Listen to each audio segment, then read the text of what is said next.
أعوذ بالله من الشيطان الرجيم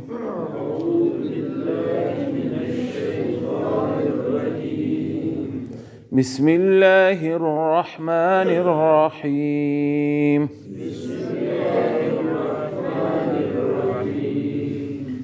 دا قاعده د نورو قاعدو په نسبت باندې ډېره زیاته مختصر ده، خو سره د اختصار نه څومره فواید چې په قاعده کې نو هغه ټول فواید په دې کې راټول دي. او د مختصروالي یوه غټه فایده یې دا ده چې دا ټوله قاعده چې ده نو دا په یادو یادېدونکې ده. نو په یادو یادېدل د دې دپاره چې کم ځای ته تله راتله وشي بار بار،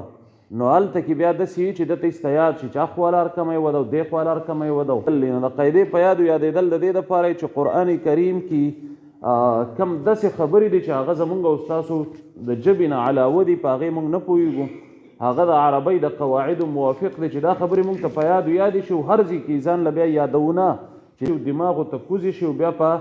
عمل کې په استعمال کې راشي. یعنې په یادو یادېدل خو مونږ دا قصه وکړه چې یوه نقم ځان ته یاده کړي، خو چې دا بیا داسې شي چې ته پې څنګ ورځې او تا ته په خپله پته بیا لګي چې دلته کې څه کول دي. لکه چړایي چې راشي نو مونږ او تاسو ته پته لګي چې په دې ځای اوس قتل په نسبت د اواري ګران دي، که یو ځای ته کوزېدل لا شي او لاره ورانه نو مونږ او تاسو ته پته لګي. نو داسې په قرآن کریم کې چې مونږ او تاسو ته پته لګي چې کم ټکی د راښکودو دی، کم د نه راښکودو دی، کم د ډېر راښکودو دی، کم ځای کې اواز تنبیږي، کم ځای کې اپوزي ته اواز چې دی نو هغه ځي چې دا ټولې خبرې مونږ او تاسو ته په یادو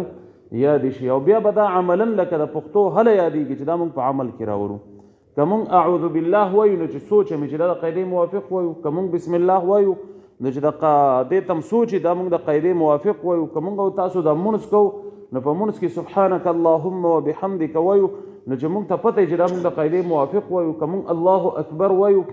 چې مونږ ته پته چې دا مونږ د قاعدې موافق وایو، نو دا به یقینا چې ګرانئ ورځ نه، هفته نه، میاشت نه، کیدای شي چې کاله پورې ګرانئ. خو که یو کال رښتیا مونږ محنت وکړو د هغې نه بعد به ورته بیا سوچ نه کوي او دا په خپله چې کوم ځای نه غلطي کېږي تا ته به داسې عجیبه ښکاري لکه څه چې درنه ولویږي. نو الله رب العالمین د عمل کولو توفیق را نصیب کړي. الله دې زمونږ او ستاسو زړه ته کوزه کړي او اسانه یې کړي. اولنی سبق راوړوئ. اولنی سبق چې دی نو د قرآن کریم شروع چې دا د تعوذ یا د اعوذ بالله نه کېږي، او په دې باندې د الله رب العالمین حکم دی چې فاذا قرأت القرآن فاستعذ بالله من الشیطان الرجیم. کله چې تاسو د قرآن کریم تلاوت کوئ نو اعوذ بالله به وایئ، ځکه چې شیطان خو مونږ او تاسو ته نه دی معلوم، خو که مونږ د الله رب العالمین نه د شیطان فنا طلب کو نو شیطان به پکې بیا مونږ نشي خرابولی. اعوذ بالله من الشیطان الرجیم.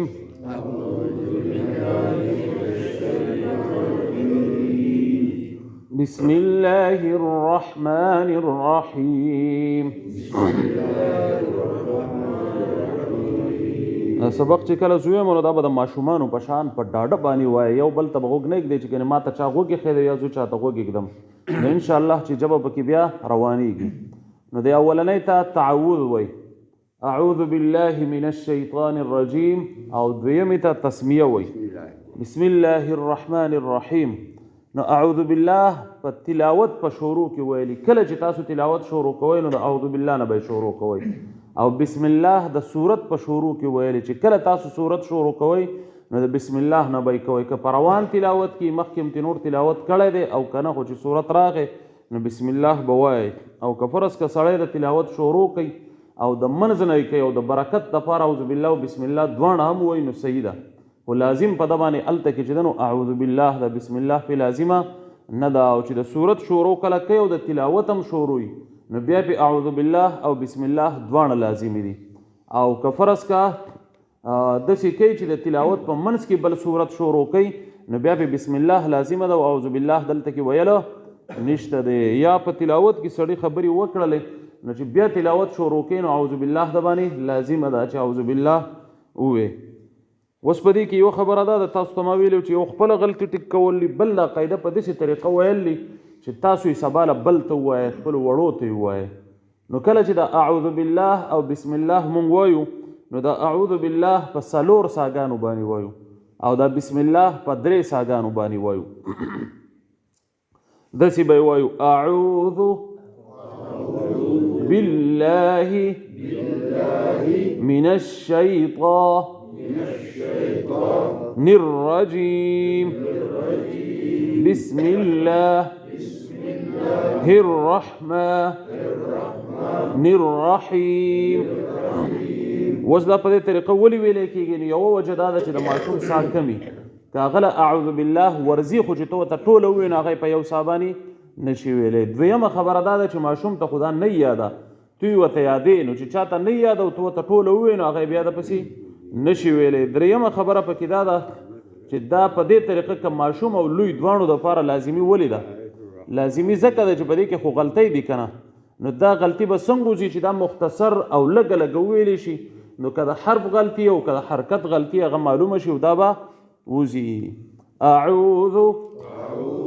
په دې کې اوس دا واو راښکودل دي او ذال راښکودل نه دي. اعوذ بل دا اعوذ چې دا عین چې دی دا ظاهر شي ښه، دا عین په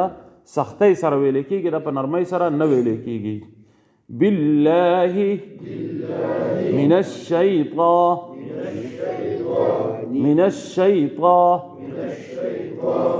الرجیم. دلته دا شیطان کې دا دوه ځله ما ووی ولې مې ووی په دې ځای کې یوه غلطي ده دا معلومه کوي او دا د عامو خلکو ده بلکې اکثر د قاریانو هم ده. نو د هغې وجه دا ده چې دا تا او تا یو شی دی مخکې به سبق کې راشي، نو مونږ خو دا تا غټه ده او تا نری ده، نو دا تا چې دی دا مونږ غټو نو د غټولو په ځای زمونږ نه خطا شي مونږ ورسره واو یوځای کړو. نو من الشیطان ووایو ځان له زړه مطمئن کړو چې صحیح مو وي، حالان کې دا هم دا تا سره واو یوځای کړي. نو د دې پته به څنګه لګي؟ اوس ما ته ګورئ، زما د شونډو ته ګورئ. من الشیطان او بیا تاسو خپل شونډو ته ګورئ چې دا وایي او په دې ګوته یې ونیسئ، نو دا داسې من الشیطان دا به بره زور کوي، چې بره زور کوي دا به غلطه وي، چې دا شونډه لاندې منه پاتې کېږي نو دا به صحیح. من الشیطان الرجیم.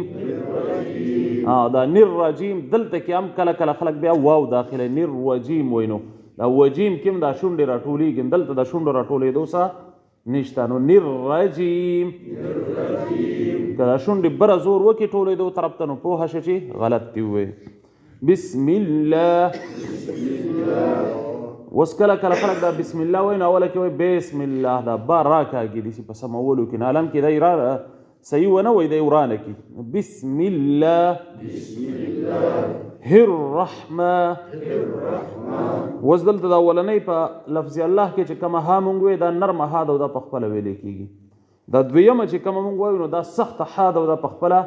نه ویلی کېږي. زمونږ دپاره مشکل دا بعضې حروف دی چې یو پکې دا هم دی. نو بسم الله الرحمن الرحیم. دا دواړه حاګانې دي، نو دا هم چې څنګه مونږ هغه طا ځان ته په طوا باندې اسانه و، نو دلته هم خلک ووایي چې هلکه د قاري صاحب پکې واو وایي، نو هغوی داسې ووایي چې بسم الله الرحمن الرحیم داسې وایي که نه. تاسو به ورته خیال کړي، تاسو چې په خپله هم وایئ نو انسان ته پته نه لګي، په دی به کړاو کوئ او یو پته لګېدلې دقه دی چې دا شونډې د نه وخوځېدې نو بس ته پوه شې چې واو مې ویلی دی، نور چا ته پته نه لګي. ماشوم چې کله را نشي ویلی که نه نو لا وایي، نو چې تو ته هغه ته زده کړې نو هغه بیا تا ته وایي چې او لا نو ته به وایې چې زه ته یم چې را ورته وایې چې ما زده کړی بیا وایې چې لا، نو دا هغه په ذهن کې زده کړي خو لا په ژبه باندې نه راځي. نو ستاسو زمونږ حالت هم داسې دی چې لا د ماشومانو دی په ډېرو خبرو کې، نو په زړه کې به ښه پوهیږئ خو په خوله به هم لا نه راځي، نو په دې به کړاو کوئ او د دې نقو نه به یې معلوموئ. بسم الله الرحمن الرحیم. اعوذ بالله او بسم الله چې دی دا ډېره سمول ډېر ګران کار دی. استاد وایي چې دا خو ټوله خبره په دې باندې وشوه، که اعوذ بالله او بسم الله ستاسو په یوه میاشت کې سمه شي نو دا هېڅ خبره نشته. که په یوه میاشت کې اعوذ بالله او بسم الله تاسو صحیح کوئ نو په دې خبره ځان پوهه کوي چې دا څه خبره نه ده، په دې خوشحاله شئ چې زه خو بیا ډېر تکړه یم په میاشت کې خو مې سمه کړه که نه. زمونږ دا واړه دی هغه دونه حفظ یې مو وکړو، اکثر چې ما ته سبق اورئ بسم الله غلطه بیا ورته بسم الله نو بیا په دویم ځل صحیح ووایي، لکه هغه ورځي خو په ویلو کې بیا هم خطا وایي، کله په دریم ځل صحیح کړي نو دې ته به سینې غټوئ چې دا به صحیح کوو، دا مقابله به کوو. زمونږ دا ضد به په دې ټایم کې ضد به په څه کوي زمونږ زدونه د دین خلاف استعمالېږي نه زد به په دې کې ټیکوم وي زه چې ژوندی مارسه کولی شم دا نه شم کولی انشاءالله د الله په فضل سره دا به ټیک کېږي د الله مدد به راسره وي د الله نه پکې مدد طلب کوو او نور به د ځان سره دا زد کوو چې بالکل به یې ټیک کوم صحیح دی انشاءالله أعوذ بالله من الشيطان الرجيم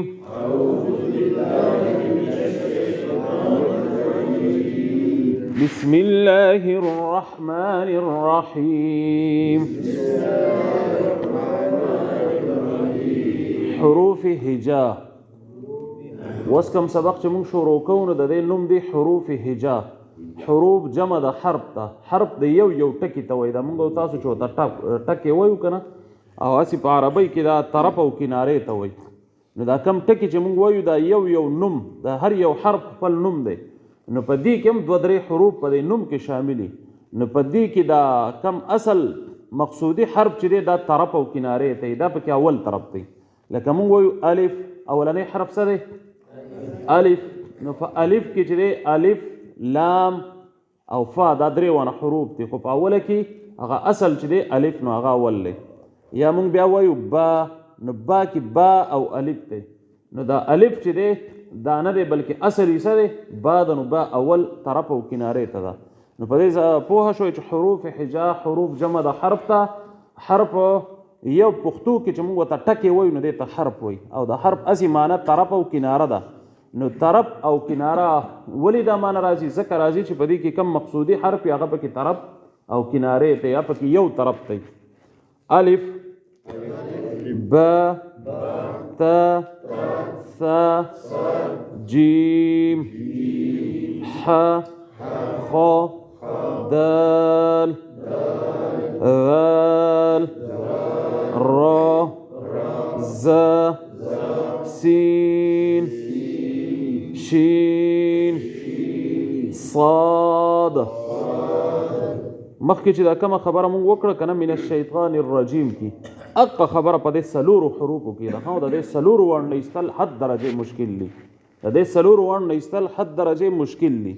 خو مشکل ورته ځکه وایم چې که محنت هم پرې وکړو نو انشاءالله چې وبه وځي بې محنته نه وځي